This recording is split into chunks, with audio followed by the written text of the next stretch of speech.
Zachary, do you think Deadpool 3 will have a similar problem to Quantumania of losing the charm and magic of the first two films and being a step down in quality? So, we get our first trailer for Deadpool and Wolverine, and right in the title, it's Deadpool and Wolverine. It's not just Deadpool. And then it's him being taken off to this exotic TVA outside of time, and then he's battling people with logos coming out of the ground. It's obviously quite an escalation from the distinctly small scale of the original film. And even one of the issues with the second movie for a lot of people was that it just felt too crammed with stuff. Too many plot lines, too many characters, getting too big for its own britches, when the charm and the appeal of Deadpool was Deadpool, Ryan Reynolds. That was so much of what made it stand out, was a comic book movie that just allows the lead character to riff. But the action set pieces, they're very much just like shootout, car chase, not over-the-top comic book movie spectacle.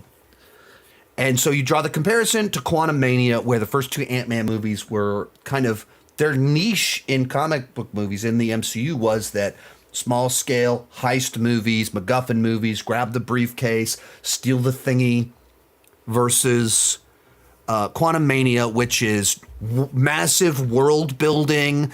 We're going into other realm where there's just these alien creatures, wacky stuff, epic battles, influences from Star Wars.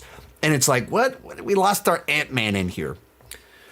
Do I think that could be the case with Deadpool 3, Deadpool and Wolverine? That was one of my first thoughts when the trailer started, and they're doing the around the table, and it's doing the overly corny, sentimental Deadpool, and they open the door, and it's the TVA. And that was kind of my gut reaction of like, oh, this does feel a little weird. It does feel like a gigantic part of the appeal of early Deadpool was pocket universe, not all this world building, poking fun at worlds, but not doing world building. And maybe we will lose that.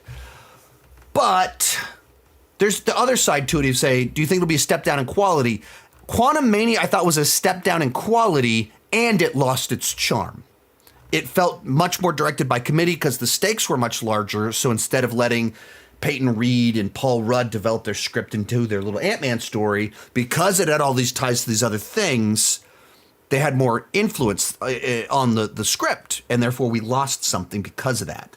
I think very much that is something I'm afraid could happen with Deadpool 3 if you're tying it into the multiverse.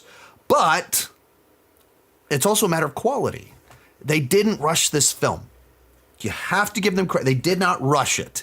They didn't crank it out as fast as they could. We've got over 5 years between movies. I think Ryan Reynolds is very protective of it and wants to do it right. So, will it feel like it lost its charm in a sense? I think that's very possible. But in the case of Deadpool versus Quantumania, I think we're gaining something that people will actually really like and resonate with. Like, putting Deadpool with Wolverine and making fun of the multiverse is interesting, fresh, new, and different. Doing Ant-Man in the quantum realm, and while it is technically different from everything else, it feels like we're doing kind of Guardians. We're doing this stuff that we've seen in other movies just in the quantum realm. So it just felt generic. I don't think Deadpool will feel generic. That's, I think, the hope. I think that's the difference where that is something on my mind. Will it lose its charm? But I think it is replacing the small-scale charm with something that's actually new and different.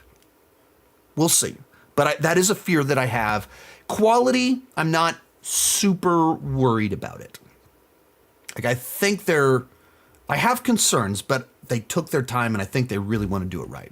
Most of these clips are pulled from my Patreon live streams. I do about 6 live streams every single month. For $2 per month, $20 per year, you can get access to all the exclusive videos and live streams. For $5 per month, you get your name on my end card. At the top tier, you get a 30-minute video chat with me each month. The link down below in the description has more information.